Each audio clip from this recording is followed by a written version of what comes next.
নমস্কার, 7 hour news নেটওয়ার্কে আপনাদের স্বাগত। আসন মুর্শিদাবাদ। গত 2019-এর লোকসভা এবং 2021-এর বিধানসভার নির্বাচনী ফলাফল বিশ্লেষণ করলে এই আসনটি নিয়ে রাজ্যের শাসক দলের কোনো আশঙ্কায় থাকা উচিত ছিল না, কিন্তু গোলটা বেঁধেছে অন্যত্র। 2024-এ মুর্শিদাবাদে বাম এবং জাতীয় কংগ্রেস জোটবদ্ধ লড়াই করছে তৃণমূল এবং বিজেপির বিরুদ্ধে। এবার সেই জোটের প্রার্থী হয়েছেন সিপিআইএম এর রাজ্য সম্পাদক মোহাম্মদ সেলিম নিজে। পাশে অকৃত্রিমভাবে পাচ্ছেন প্রদেশ কংগ্রেস সভাপতি বহরমপুরের প্রার্থী বিদায়ী লোকসভার বিরোধী দলনেতা অধীর চৌধুরীকে। আর অধীর সেলিমের এই জুটি কার্যত নাড়িয়ে দিয়েছে মুর্শিদাবাদে। তাই 2 লক্ষাধিক ভোটে জেতা আসনে অশনি সংকেত দেখছে তৃণমূল কংগ্রেস। অভিযোগ ঠিক এ কারণেই বিভিন্নভাবে আটকানোর চেষ্টা চলছে জোটের প্রচার কর্মসূচি।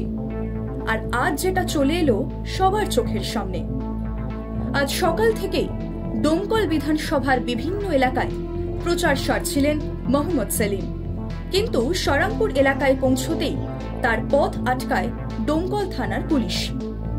স্বয়ং আইসি ডোমকল পার্থসারথী মজুমদার উপস্থিত থেকে মিছিল আটকে দেন। পুলিশের অভিযোগ, সেলিমের কাছে মিছিল করার অনুমতি ছিল না।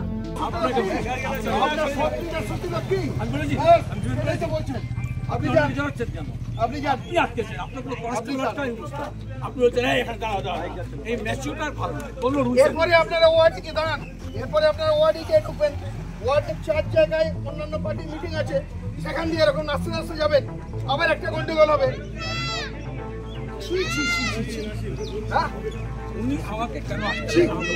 আমি আইনগতভাবে আপনাকে আটকেছি,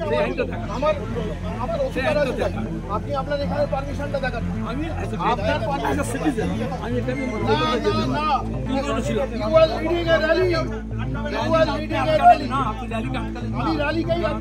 শেষ পর্যন্ত মিছিল না করেই ফিরে যান মোহাম্মদ সেলিম।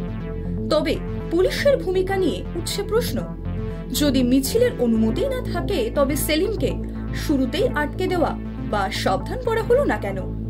আর যে ভাষায় তিনি একজন সাংসদ পদপ্রার্থীর সাথে কথা বললেন তা মোটেই সুখকর ছিল না। মুর্শিদাবাদ থেকে গণেশ সাহার রিপোর্ট, 7 আওয়ার নিউজ নেটওয়ার্ক। আরও বিভিন্ন খবরের আপডেট জানতে হলে 7 আওয়ার নিউজ চ্যানেলটিকে সাবস্ক্রাইব করতে ভুলবেন না, কারণ আপনাদের একটা সাবস্ক্রিপশন আমাদের কাছে অত্যন্ত মূল্যবান। জয় হিন্দ।